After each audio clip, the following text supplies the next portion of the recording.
नमस्कार साथियों, एक बार फिर से आपका स्वागत है हमारे यूट्यूब चैनल मिस लीगल गुरु पर। आज के इस वीडियो में हमने दीवानी प्रक्रिया संहिता 1908 से संबंधित महत्वपूर्ण प्रश्नों को सम्मिलित किया है। वीडियो को अंत तक जरूर देखें तथा चैनल को सब्सक्राइब करें। तो चलिए शुरू करते हैं आज के इस वीडियो को। दीवानी प्रक्रिया संहिता 1908 निम्न में से किनके संदर्भ में लागू नहीं होती है? ऑप्शन ए दीवानी मामलों में, ऑप्शन बी राजस्व मामलों में, ऑप्शन सी सेवा संबंधित मामलों में या ऑप्शन डी भूमि विधि व स्थानीय विधि के मामलों में। इसका सही आंसर है ऑप्शन सी सेवा संबंधित मामलों में। व्यवहार प्रक्रिया संहिता 1908 के अंतर्गत डिक्री को परिभाषित किया गया है इसकी ऑप्शन ए धारा 2(1) में, ऑप्शन बी धारा 2(2) में, ऑप्शन सी धारा 2(a) में या ऑप्शन डी धारा 2(b) में। इसका सही आंसर है ऑप्शन बी धारा 2(2) में। निम्नलिखित में से कौन सा अधिकार दीवानी प्रकृति का है? ऑप्शन ए मंदिर के चढ़ावे में हिस्सा लेने का अधिकार, ऑप्शन बी जुलूस निकालने का अधिकार, ऑप्शन सी मंदिर में पूजा करने का अधिकार या ऑप्शन डी इनमें से सभी। इसका सही आंसर है ऑप्शन डी इनमें से सभी।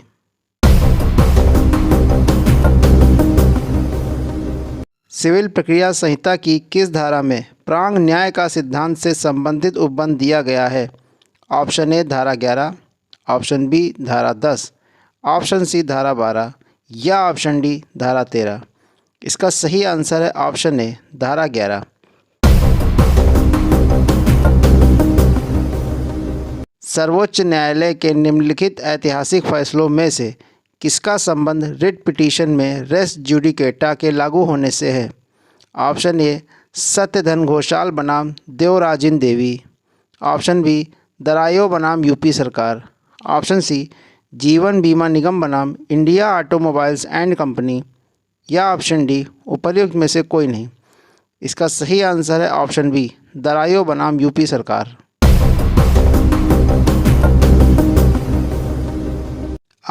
एक घोषणात्मक वाद संस्थित करता है कि वह सा का उत्तराधिकारी होने के नाते एक निश्चित भूमि का प्राधिकारी है।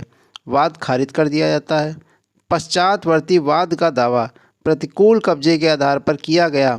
पश्चातवर्ती वाद वर्जित है। ऑप्शन ए प्रलक्षित प्रांग न्याय के द्वारा, ऑप्शन बी वास्तविक प्रांग न्याय के द्वारा, ऑप्शन सी या तो ए द्वारा या बी द्वारा, ऑप्शन डी उपर्युक्त में से कोई नहीं।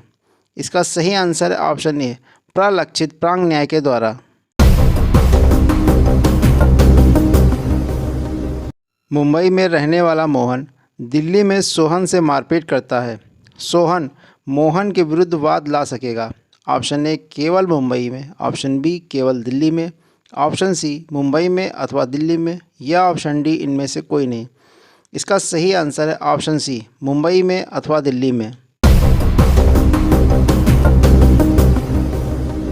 सिविल प्रक्रिया संहिता की धारा 20 लागू नहीं होती है। ऑप्शन ए मध्यस्थम कार्यवाहियों में, ऑप्शन बी सिविल कार्यवाहियों में, ऑप्शन सी ए तथा बी दोनों में या ऑप्शन डी ना तो ए ना ही बी में।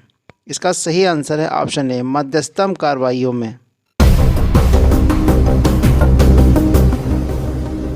सीपीसी के अंतर्गत निम्नलिखित में से कौन सा आदेश अपीलीय नहीं है? ऑप्शन ए धारा 24 के अधीन आदेश, ऑप्शन बी धारा 95 के अधीन आदेश, ऑप्शन सी आदेश 40 नियम 1 के अधीन आदेश या ऑप्शन डी आदेश 11 नियम 21 के अधीन आदेश। इसका सही आंसर है ऑप्शन ए धारा 24 के अधीन आदेश। धारा 75 सीपीसी के अंतर्गत कमीशन जारी किया जा सकता है। ऑप्शन ए स्थानीय अन्वेषण करने के लिए, ऑप्शन बी लेखाओं की परीक्षा के लिए, ऑप्शन सी विभाजन करने के लिए या ऑप्शन डी उपरोक्त सभी। इसका सही आंसर है ऑप्शन डी उपरोक्त सभी। सिविल प्रक्रिया संहिता की धारा 100 के अंतर्गत द्वितीय अपील कहाँ दायर की जा सकेगी? ऑप्शन ए उच्च न्यायालय, ऑप्शन बी उच्चतम न्यायालय, ऑप्शन सी जनपद न्यायालय या ऑप्शन डी उच्च तथा उच्चतम न्यायालय दोनों में। इसका सही आंसर है ऑप्शन ए, उच्च न्यायालय। प्रतिवादी उसके विरुद्ध पारित किसी एक पक्षीय डिक्री को अपास करने के लिए आवेदन कर सकता है। ऑप्शन ए, उस न्यायालय को जिसने डिक्री पारित की है। ऑप्शन बी, उच्च न्यायालय को। ऑप्शन सी, अपीली न्यायालय को। या ऑप्शन डी, उपर्युक्त में से किसी को भी। इसका सही आंसर है ऑप्शन ए, उस न्यायालय को जिसने डिक्री पारित की है। वाद कारणों का संयोजन संहिता के किस प्रावधान में वर्णित है? ऑप्शन ए, आदेश 2 नियम 3। ऑप्शन बी, आदेश 2 नियम 2। ऑप्शन सी, आदेश 2 नियम 1। या ऑप्शन डी, आदेश 1 नियम 2। इसका सही आंसर है ऑप्शन ए, आदेश 2 नियम 3। अभिवचन को परिभाषित किया गया है। ऑप्शन ए, सिविल प्रक्रिया संहिता के आदेश 6 नियम 1 में। ऑप्शन बी, सिविल प्रक्रिया संहिता के आदेश 6 नियम 2 में। ऑप्शन सी, सिविल प्रक्रिया संहिता के आदेश 8 नियम 1 में। या ऑप्शन डी, सिविल प्रक्रिया संहिता के आदेश 8 नियम 2 में। इसका सही आंसर है ऑप्शन ए, सिविल प्रक्रिया संहिता के आदेश 6 नियम 1 में।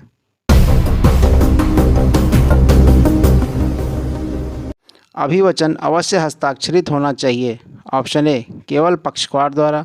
ऑप्शन बी, केवल प्लीडर वकील द्वारा। ऑप्शन सी, प्लीडर और पक्षकार दोनों द्वारा। या ऑप्शन डी, प्लीडर और उसके उत्तराधिकारी द्वारा। इसका सही आंसर है ऑप्शन सी, प्लीडर और पक्षकार दोनों द्वारा। वाद में सीपीसी के तहत संशोधन किया जा सकता है। ऑप्शन ए, आदेश 6 नियम 18 ए के अंतर्गत।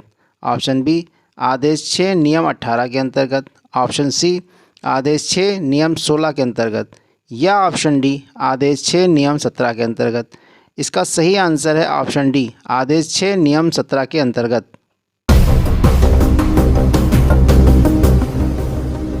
सिविल प्रक्रिया संहिता के आदेश 7 नियम 10 में प्रावधानित है। ऑप्शन ए, वाद पत्र का लौटाया जाना। ऑप्शन बी, वाद पत्र की अस्वीकृति। ऑप्शन सी, वाद पत्र का ग्रहण करना। या ऑप्शन डी, उपर्युक्त ए और बी दोनों। इसका सही आंसर है ऑप्शन ए, वाद पत्र का लौटाया जाना।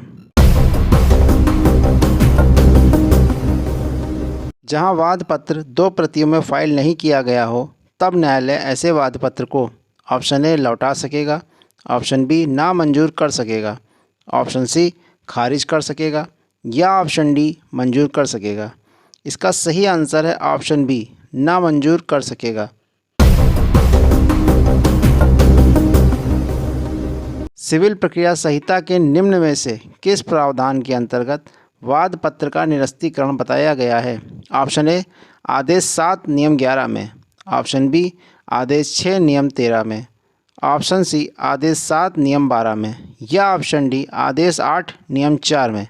इसका सही आंसर है ऑप्शन ए, आदेश 7 नियम 11 में।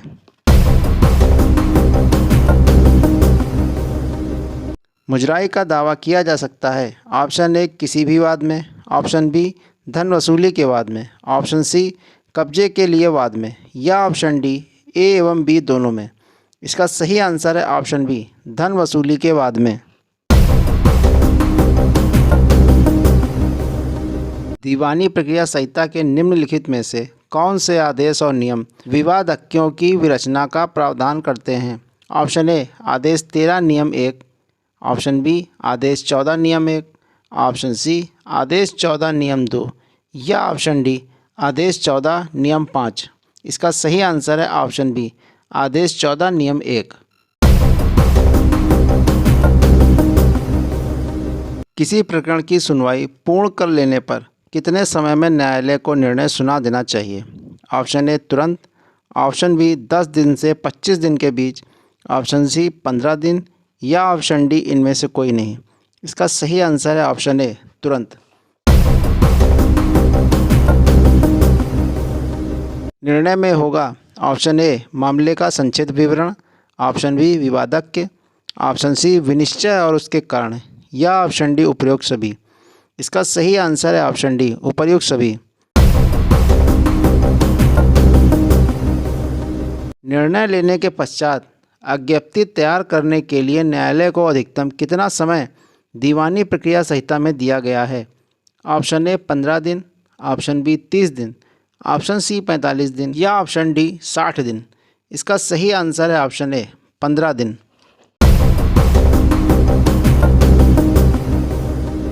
आदेश 20 नियम 7 सिविल प्रक्रिया संहिता के अनुसार डिक्री में तारीख होगी। ऑप्शन ए उस दिन की जिस दिन निर्णय सुनाया गया, ऑप्शन बी उस दिन की जिस दिन डिक्री बनाई गई, ऑप्शन सी उस दिन की जिस दिन दावा पेश किया गया या ऑप्शन डी उस दिन की जिस दिन अंतिम तर्क सुने गए।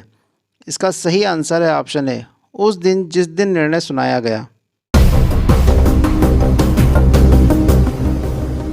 व्यवहार प्रक्रिया संहिता के अंतर्गत जहां सुनवाई के समाप्ति के पश्चात तथा निर्णय सुनाए जाने से पहले किसी पक्षकार की मृत्यु हो जाती है, वहां ऑप्शन ए वाद का उपशमन हो जाएगा, ऑप्शन बी वाद का उपशमन नहीं होगा, ऑप्शन सी वाद हेतु बचा हो तो उपशमन नहीं होगा या ऑप्शन डी ऐसा माना जाएगा कि निर्णय मृत्यु होने के पश्चात सुनाया गया है। इसका सही आंसर है ऑप्शन बी वाद का उपशमन नहीं होगा।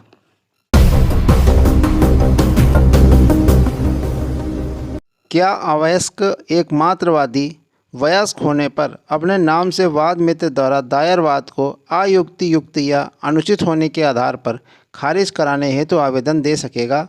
ऑप्शन ए नहीं, ऑप्शन बी वाद मित्र से अनुमति लेकर आवेदन देगा, ऑप्शन सी हाँ, ऑप्शन डी वाद मित्र के साथ संयुक्त रूप से आवेदन देगा। इसका सही आंसर है ऑप्शन सी हाँ। आदेश 32 का संबंधित है। ऑप्शन ए अवयस्क और विकृतचित व्यक्तियों द्वारा या उनके विरुद्ध वाद, ऑप्शन बी कुटुंब से संबंध रखने वाले विषयों से संबंधित वाद, ऑप्शन सी निर्धन व्यक्तियों द्वारा वाद या ऑप्शन डी उपर्युक्त में से कोई नहीं। इसका सही आंसर है ऑप्शन बी कुटुंब से संबंध रखने वाले विषयों से संबंधित वाद।